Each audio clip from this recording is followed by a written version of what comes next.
All right. Do you want to do the intro then? Well, ladies and gentlemen, hello, Phil from DR Property Guys. Ty, he's on the T today. Yeah, we're all on T today. And listen, we just wanted to say a huge thank you to you all, for everyone that subscribed to our channel. We just hit 500 subscribers and we're over the moon, aren't we? We're really pleased. We are. I'll say cheers to that. Yeah, Well done. good health, man. Well done, mate. And so thank you very much. And I think we did it in a good way. We didn't put any cheeky thumbnails or anything like that. That seems to work, doesn't it? And as Ty said, you know, if we can get to 500 more, we've got a series of interesting bloopers that we can release. We do. I want to say thank you again to everyone that subscribed. Please keep on subscribing and sharing, help this channel grow. Once we reach that 1,000 mark, we've got a couple of bloopers videos and we'll drop them. They are quite funny. Not sure how that's going to go for our reputation, but... Well, we can bleep stuff out. Well, yeah. Maybe. Everyone here is an adult. I mean, if we look at the analytics on this, I think 85% of our viewers are over the age of 45 or more. I think 90-odd%. So yeah, you've all heard swear words before. We haven't sworn yet on the channel. Greg did though, didn't he?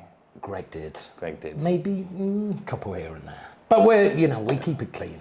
Generally. But anyway, if you want to see us doing the bloopers, some of them are quite funny, get it to 1,000 subs and we will release the Kraken. Yes. As they say. Yeah, right. There'll be some funny one. But we had a lot of fun doing the videos and I hope you agree. They seem to be getting better and better. And one thing we would like to add is that if anyone out there is interested in selling their property through us, get in touch. We'd love to offer the same services to you. You know, so feel free to reach out. For sure. Yeah. So today is the 500 subscriber special. Our special guest is Senor Zinedine Zidane, complete with balding spot. There he is. He couldn't make it in person, so he sent a... It's more like Spock. Well, it is Zidane. He's got number 10 on his name. Does it do the headbutt? Well, I think that was before that. Oh, okay. So we're going to put Zidane here on the corner. What we're doing in today's special video is we've come up with a bunch of questions that we're going to randomly pick out of this bowl. And whoever picks the question asks first, but they also get to answer it. So just a bit of fun. Just a bit of fun. This way maybe you get to know us a little bit better. Or not like us as much as you might. One of the two. No, but it's all good. So Philip, over to you. First question. All right. See what we got here. It's like a Miss World question. If you had one wish for the world right now, what would it be? If I had one wish for the world right now. I think the answer to that would be, if I'm on the clock, I'm failing. It's something to do with what's it called? Conservation, like for people to stop throwing their rubbish in the sea and to stop like using all the plastics. So it'd be like recycle and use a lot of green materials and stuff and don't throw your garbage in the sea. That would be my answer. What about you? What's your one wish for the world? I guess my one would be, there seems to be a lot of people at each other at the moment, and I wish that had stopped. We live for a short time. Let's make it a good time, and life's tue short. It really is too short. So that's my answer there. It is. All right. Let's have a look. Rummage around. I'm going to grab one of yours that you made. All right. Philip, if you could fly anywhere in the world right now, where would it be? I'd have to say I've never been to Brazil, and I'd love to go to Rio de Janeiro, and I'd love to see the old Sugarloaf Mountain. And I think the Brazilian culture just seems really cool to me, they seem like good fun, healthy people. It would just be cool to go. I'd love to go. It's kind of on my bucket list, Brazil. My answer, I'd love to go to Australia. I'd love to go and watch a football match over there. Yeah. I could have gone to Australia in 2017 and I didn't. I should have. Never mind. I've not been to Australia either. I'd love to. I'd love to go there. Yeah. Australia and Brazil. There we go. Rightio. Rummage. And next one is most favourite sporting moment. That I've done or that I've seen? Just generally. That's an easy one, isn't it? It's 25th of May 2005 at the Ataturk Stadium. We're losing 3-0. We're in a bar with a bunch of Italians giving it a big one like Barry McGuigan, and at full time, we've won the game on penalties. Do you remember that day? Yeah, I was watching it. Yeah. I was watching it.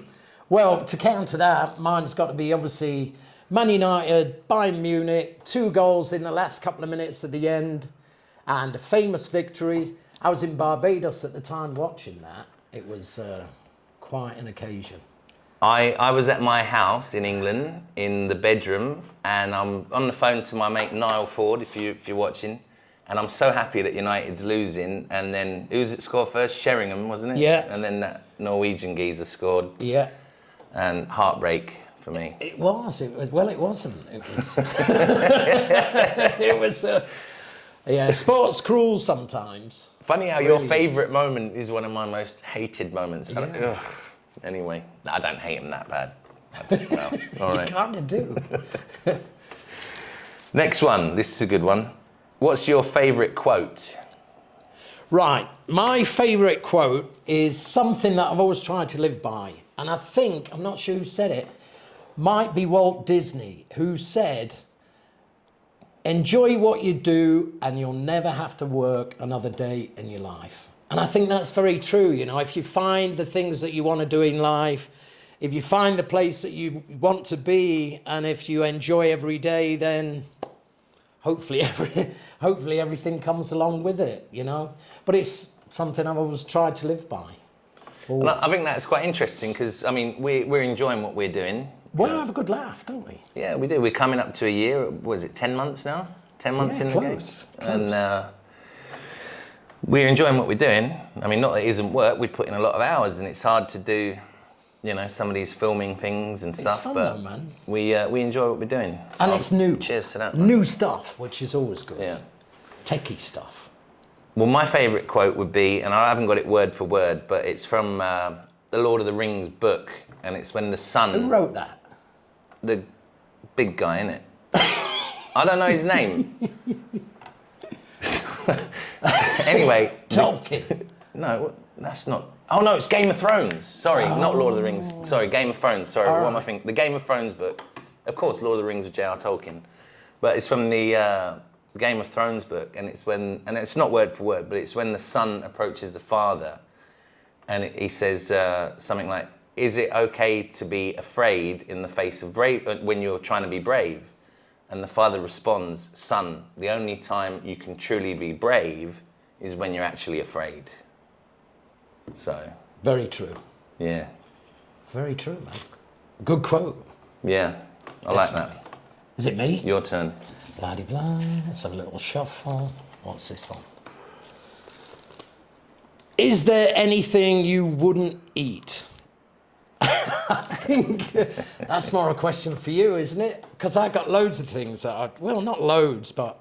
He's saying this because yesterday we were at a restaurant having lunch and I ordered a fantastic plate of tripe, which when I asked him if he wanted some, he's like, no. Not really.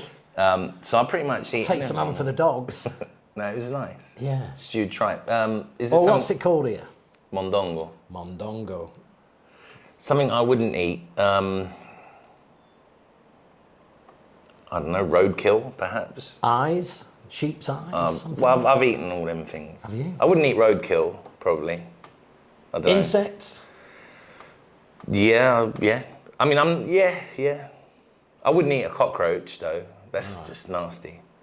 And cockroach and shrimp are actually chemically very close in composition. Shrimp is the cockroach of the sea. Right, okay. I like shrimp. We should probably just get some cockroaches and eat them. They'll be cheaper. Yeah. But that's about the And only there's a thing. few around every now and then. How about you? What wouldn't you eat? I don't know. I'm just not big into the, like the offal. I'm not big into the tripe and brains and heart and stuff like that. Yeah, it's not really my thing. I don't know. I'll give it a go. But yeah, not really. I went to school with a lad, and in England you get the peas and sweet corn, don't you, together? Yeah.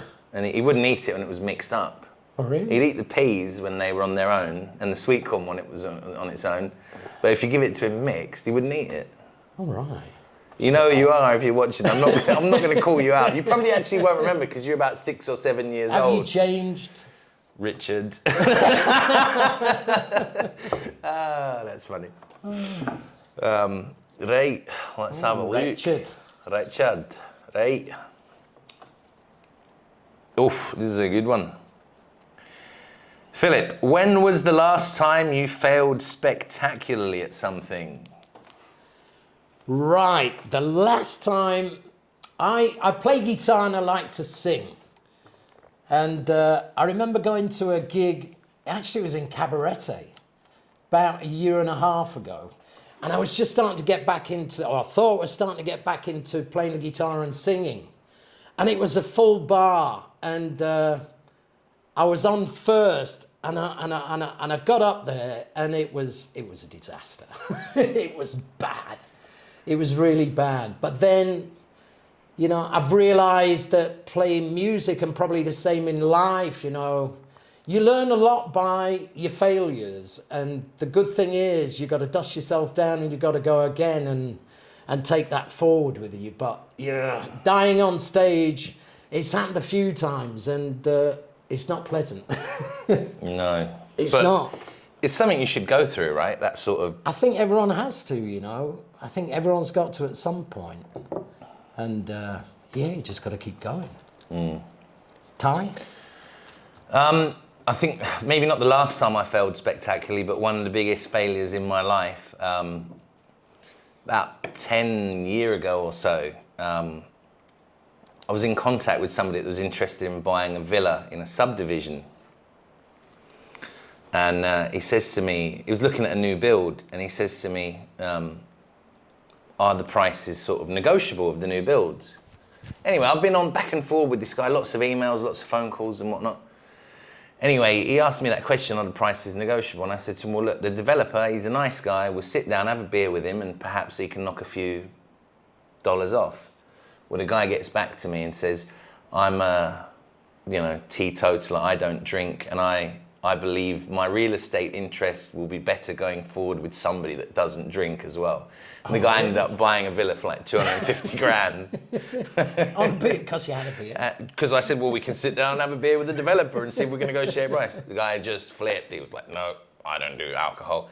But the funny thing is, I saw the guy about 5 years later, and he was all over the place drinking.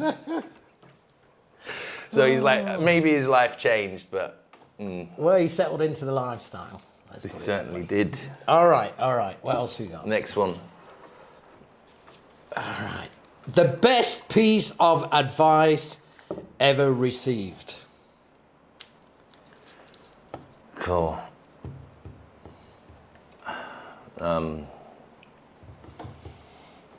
Somebody gave me a bit of advice yesterday, but I can't repeat it on camera. All right.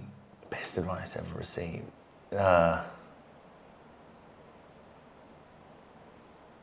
This is difficult. It's probably a friend of mine who is no longer with us. He used to say to me, he'd quote from that movie Cool Hand Luke, and he used to say to me, you got to get your mind right. So, I mean, there's a lot to be said about that. You do have to get your mind right, and you do have to sort of knuckle down, and, whatever you might be going through at any given time, there's always light at the end of the tunnel. There is always a brighter day, and certainly some good advice. Got to get your mind right. Got to get your mind right. What about you?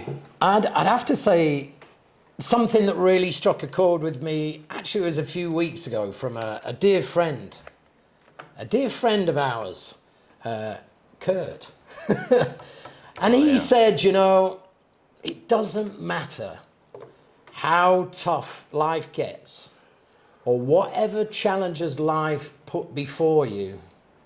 Don't put the tail between the legs. Go right on forward. Keep a positive mind and give it everything you've got. And that's true, you know. I think that's what life should be, you know. You got to keep going, always. Yeah, that's a good one you've remembered. I mean, that was a couple of weeks ago. It was a bunch of us. It was John, Eric, Kurt, you and I, and Johnny, wasn't it? So this young lad, he's 18, and we're all, you know, trying to take him under our wing sort of thing, and everyone giving him a little bit of advice. And good lad, yeah. That's true. Kurt did a nice speech that evening. He got some nice snippets of wisdom, didn't he, from around the table, you know? And he took them in, which was good, because not everyone does. Yeah, Johnny, if you're watching this, shout out. Johnny. Like, share and subscribe. Get all your friends in school to give the thumbs up on this one, man. Definitely. Right, another one. We've not got many left, you know. No, we probably should have done double the amount of questions. Nah, I don't think so. All right. Well, we sort of covered this in the other one, but we can amplify on this. Philip, what sports teams do you go for and why? Well, obviously Manchester United. I've got to get a shirt up here quick. But, you know, not doing so well at the moment, but a club with a lot of history. And you'll like this one. A club which is it's the closest Premier League club to where I live. That's so only because all the other clubs are in the second division and non-league. Well, they are, but it's close to where I live. I just got to go over the Derbyshire Moors, and I'm at Old Trafford, so it's close by. Right. Ty? So why do you support United? Oh, why? Because of the history, because of everything that they've achieved over the years. You know, we're not doing it now. No, we're going through a bad time, but good times will shine again. All right. Okay. Okay. Any other teams you follow in other sports? Any other teams? Yeah, not really. I'm a soccer fan, you know. I'm not, you know, you like the old rugby and that. It's not, you know, England. Yeah, you've got to follow England. You've got to support England. Support England. That's about it, really. Chesterfield. Oh. I do apologise to my Chesterfield mates. Chesterfield, the team I've followed all of my life, you know, through the ups and downs and the pain and the heartache. Chesterfield FC. All right. Ty. Well, obviously I support Liverpool. Obviously.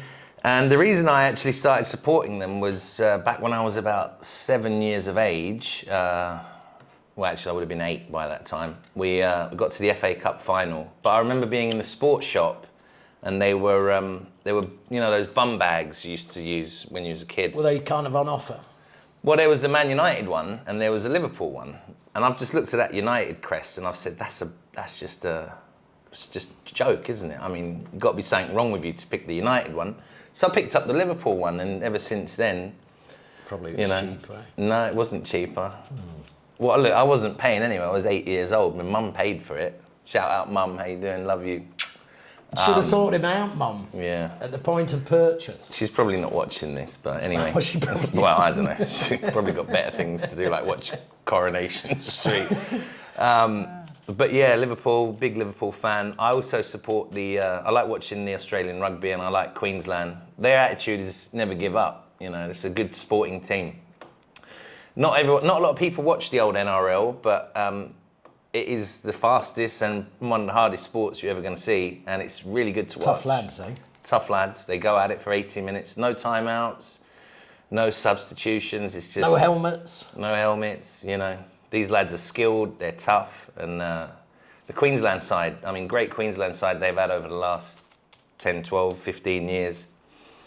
Fantastic athletes, and they've all got good morals. You know, they're not on millions of dollar contracts. I think the top contract in the NRL is 1.2 million Australian a year, which is only about $1 million a year, and which is nothing in compared to US or Premier League terms. And these lads, they go out there, you know, they're just going at it.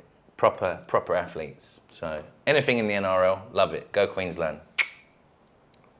Your turn. Oh, right. Sorry, mate. All right, here we go.